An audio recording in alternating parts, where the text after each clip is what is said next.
বাংলাদেশে রফতানির জন্য চাল কিনছে পাকিস্তান সরকার। ইতিমধ্যেই 1 লক্ষ টন চাল কেনার দরপত্র আহ্বান করেছে পাকিস্তান। জানা যাচ্ছে, মূলত বাংলাদেশে রফতানির জন্যই চাল কেনার এই দরপত্র ডাকা হয়েছে। শেখ হাসিনার পরিবর্তিত জামানায় ঢাকার সঙ্গে বাণিজ্যিক সম্পর্ক আরও মসৃণ করতে চাইছে ইসলামাবাদ।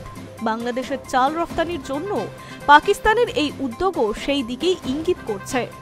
বাংলাদেশের বাজারে চালের দাম নিয়ন্ত্রণ রাখার জন্য বেশ কিছু পদক্ষেপ গ্রহণ করতে শুরু করেছে সে দেশের অন্তর্বর্তী সরকার।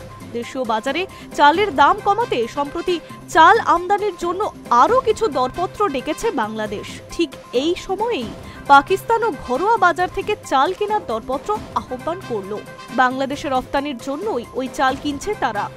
বাংলাদেশের খাদ্য পরিকল্পনা এবং পরিধান কমিটির তথ্য অনুসারে গত বছরে অক্টোবরের চেয়ে চলতি বছরে অক্টোবরের মধ্যে সে দেশে মোটা, মাঝারি এবং সরু সব ধরনের চালের দামই বৃদ্ধি পেয়েছে। গত মাসে বাংলাদেশে মোটা চালের দাম ছিল 52.43 টাকা, মাঝারি দানার চালের দাম ছিল 62.43 টাকা এবং সরু দানার চালের দাম ছিল 77.10 টাকা। যদিও ট্রেডিং কর্পোরেশন অফ বাংলাদেশের বক্তব্য, ঢাকায় চালের দাম আরও বেশি। এই অবস্থায় চাল আমদানি বৃদ্ধি করে বাংলাদেশের বাজারে চালের দাম সামাল দেওয়ার চেষ্টা করছে পাকিস্তান। বাংলাদেশের প্রাক্তন প্রধানমন্ত্রী হাসিনার জামানায় ঢাকার সঙ্গে ইসলামাবাদের সরাসরি বাণিজ্য প্রায় বন্ধই ছিল। হাসিনার পতনের পর চলতি বছরের ফেব্রুয়ারিতে আবারও দুই দেশের মধ্যে সরাসরি বাণিজ্য শুরু হয়েছে।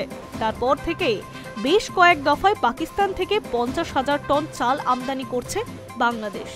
এরপর আরও বেশি প্রায় দ্বিগুণ পরিমাণ চাল বাংলাদেশে পাঠাতে উদ্যোগী হল শাহবাজ শরীফের পাকিস্তান সরকার। পাকিস্তানের রাষ্ট্রায়ত্ত সংস্থা ট্রেডিং কর্পোরেশন অফ পাকিস্তানে 1 লক্ষ টন চাল কেনার জন্য দরপত্র ডাকল ইসলামাবাদের ঘরোয়া বাজারে।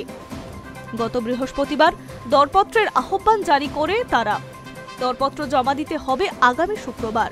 বাংলাদেশে রফতানি লম্বা দানার চাল কিনতে চাইছে পাকিস্তান। জানা যাচ্ছে, এগুলি প্যাকেটে ভরে করাচি বন্দর থেকে জাহাজ মারফত রপ্তানি করা হবে। Hi News network.